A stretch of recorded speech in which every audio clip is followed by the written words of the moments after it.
Specifically, when you think about prayer, most of the biggest thing I hear the most is that, oh, I don't have to sit there and say these repetitive prayers, you know, like the rosary. They turn their ears to that. They're like, I don't want to have to hear that. Yeah, that's right. And you explain to them about the importance of prayer, and they don't seem to get it. Prayer is like breathing.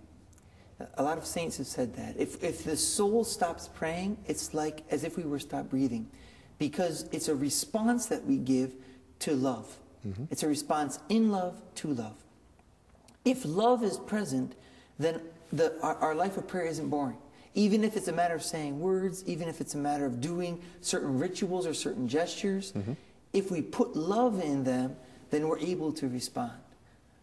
I think the problem isn't so much the type of prayer, it's that a lot of times men have a hard time accepting love and a hard time giving a loving response back towards God. Well, I know that there's a macho factor in all of this, but, you know, specifically, you know, like for instance, when we're in our men's prayer group, you know, we do an opening prayer, we do the rosary. A lot of people, you know, they don't say anything. Some people follow along and say after we do.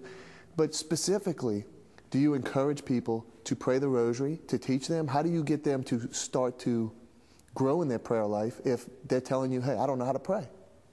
You know, I think I start by showing them the love of God for them. We instinctively will speak to somebody when we want to talk to them. And we want to talk to somebody when we've seen that there's someone who cares for us. I think that the real problem is that we seem to, especially men, have a difficult time in accepting that God loves them in a way that is more than good time feelings. See, I think a lot of times we end up putting together love and emotion. Love is not, firstly, an emotion. Okay? Love is the dedication of yourself towards the good of another whom you love. And sure, emotions can play a part in that, but it's deeper than emotions. And that's what I mean. I think that if we have a culture that doesn't understand that and that puts the primacy of emphasis on emotions, men get uncomfortable because they might not be comfortable with those emotions. Right. What we need to do is say, comfortable with emotions or not, there's a deeper thing to do when you pray. And that's respond to someone with true love in your heart who is really loving you. And that's a life dedicated to them.